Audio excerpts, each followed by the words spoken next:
Hi guys, so we thought it'd be a great idea to do a bit of a Q&A while Shelly, who's the next launch that we've got scheduled for their boat. And I've asked her to put a whole bunch of questions together, which I don't know what they are. So it's a totally unscripted video.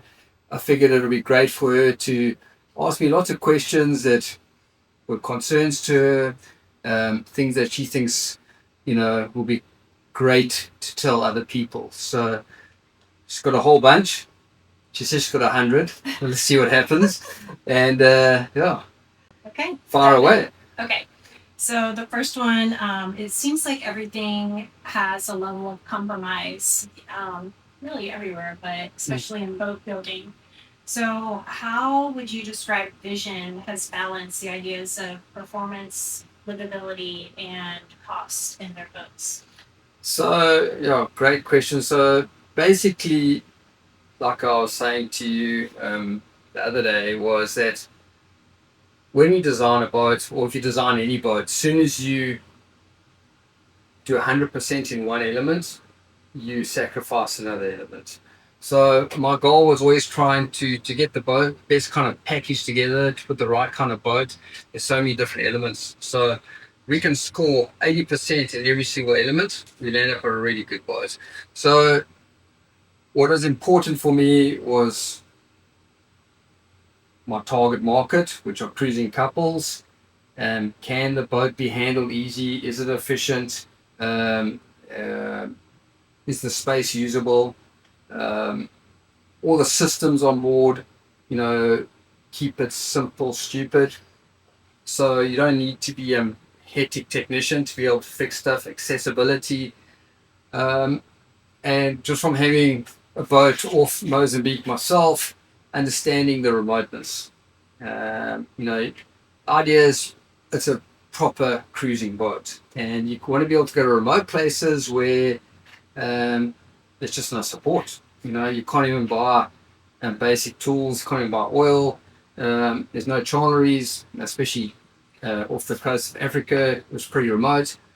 So that's why we have a workshop on board. That's why we carry spares on board. And the accessibility and the systems on the boat are designed so the owners can be trained up on it and they can do it. So it's all these different comfort levels. Obviously, then the feeling of space. Trying to get a 44-foot boat which is fairly sleek, low windage. That all has a knock-on effect with your handling of the boat.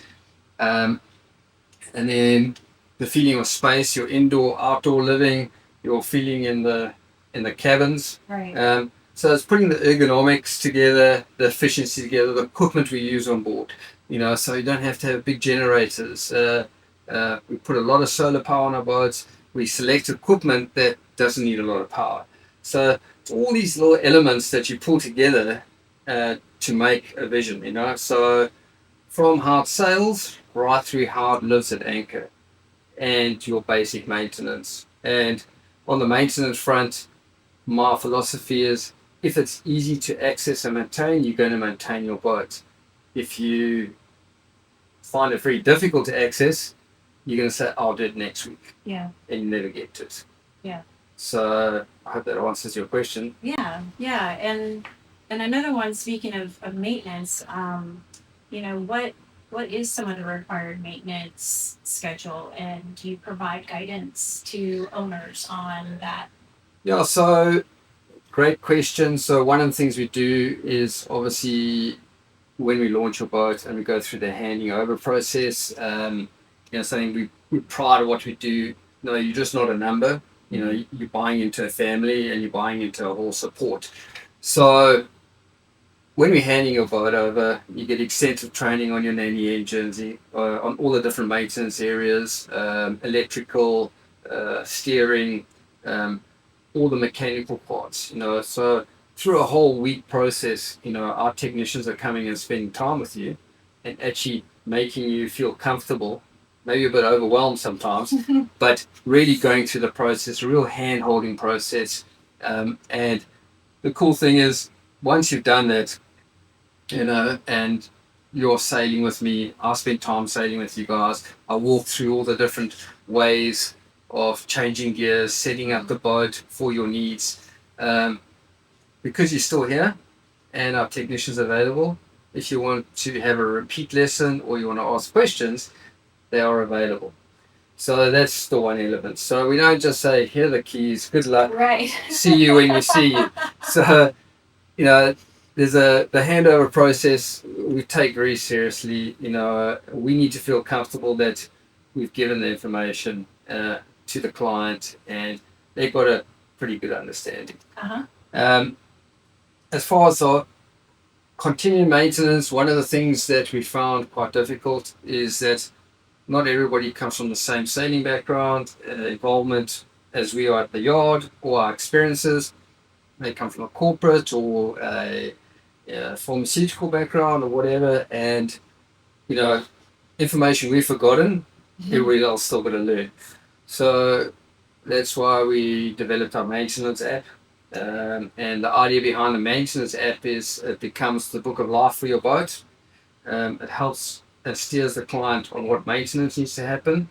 So you've got a 300-hour service. It'll tell you what parts you need, how to do it, and you can log it. And if there are any other issues, it'll tell you all the little checks you have to do. Washing your boat, your sails,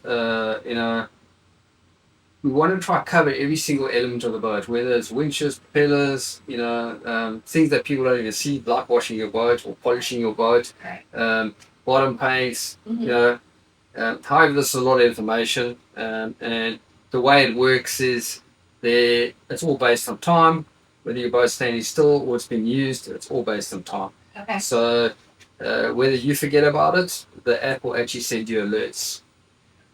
So like on my dummy boat that I've been testing, I'm permanently getting alerts. And what it does on the alert, if you go onto your app, it will show blue if everything's good. Right. Green will indicate that a service is coming up. Amber will show that the service is due. Okay. Red will show that it's overdue.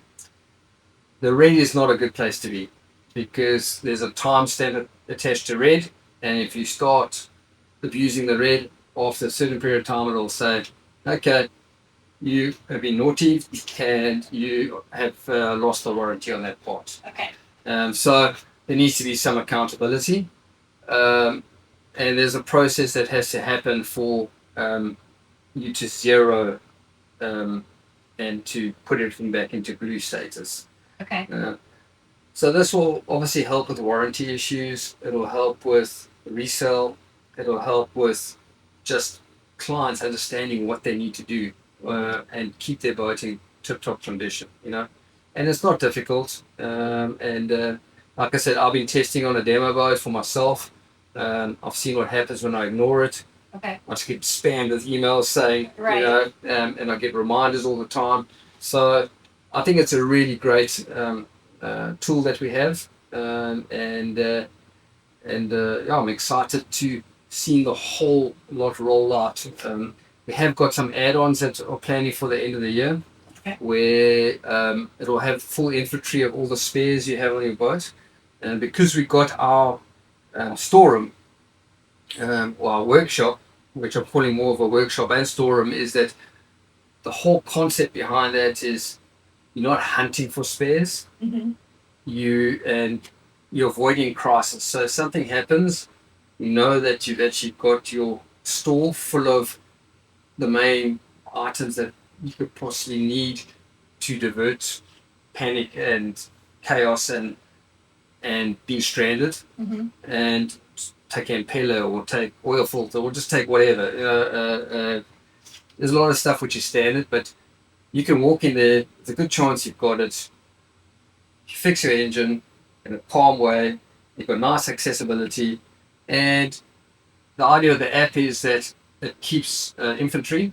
And when it gets to a certain point, and you down to one part or two parts, it'll prompt you to reorder, and you'll be able to reorder, and it'll send you an invoice, and the stuff will be shipped shipped to you. So that's what we're trying to get to. Okay. So taking that hassle factor out as well.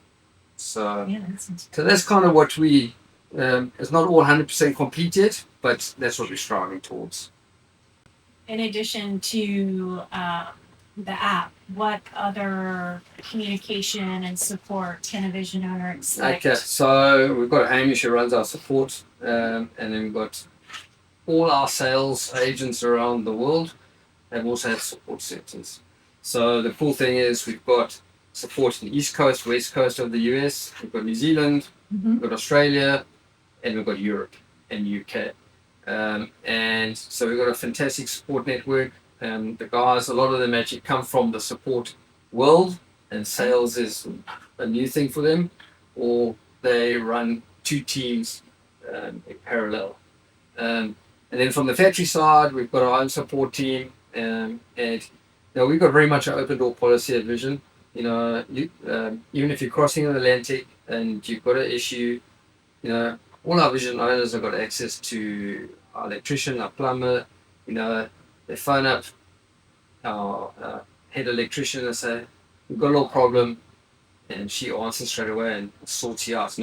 With having the likes of Starlink, the accessibility and problem solving is not like the old days.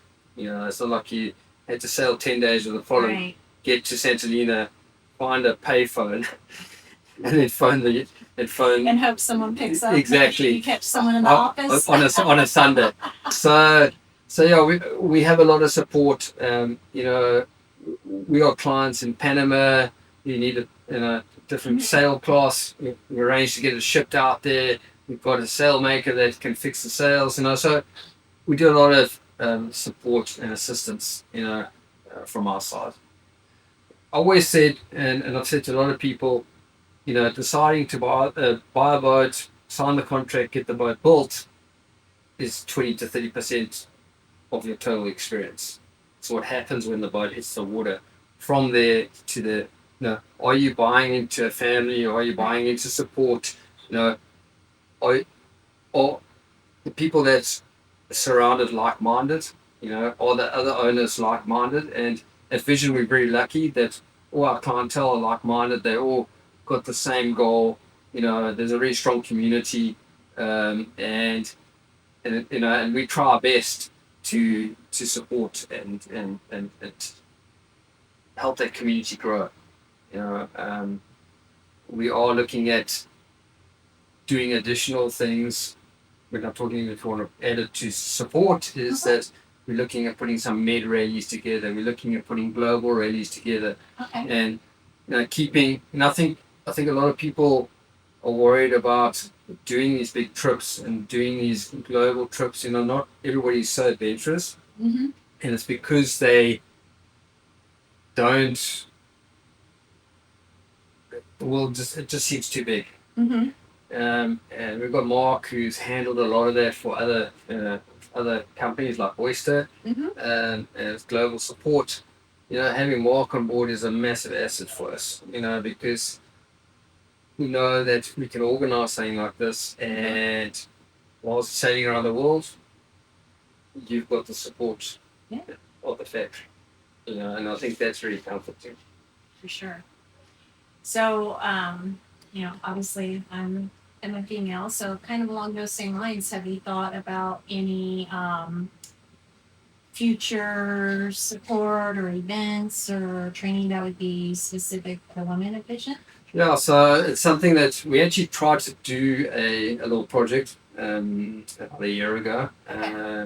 We couldn't get everybody together at the same place, but we were talking to a very accomplished lady who has sailed around the world single-handed and raced on many yachts, and we wanted to get her on board with multiple Vision owners' wives, and having training from a woman's perspective, laying down a lot of fears that are overlooked. And this is what I was saying to you in this conversation is, hit me with any question. from your fears to whatever the case is, because and I think having that particular training, and you're not got some big arrogant male instructor totally missing the boat here. Right. It comes from a different perspective. Sure. And so it's something we're trying to get off the ground. We're trying to get it happening once, but you've got people in the med, you've got people over, and trying to get into one. And we had the boats lined up, we had the instructors lined up, but just trying to get all the clients. Okay. Was trying to herd cats. Yeah. I can imagine that. People are busy. They've got lots of agendas. So, but we'll get it right. Perseverance, Yeah, of course. I'm sure there would be interest. So we had a lot of interest, but it's amazing how many babies are born when you when you organise something like this. For sure. Yes. For sure. So it's all about timing.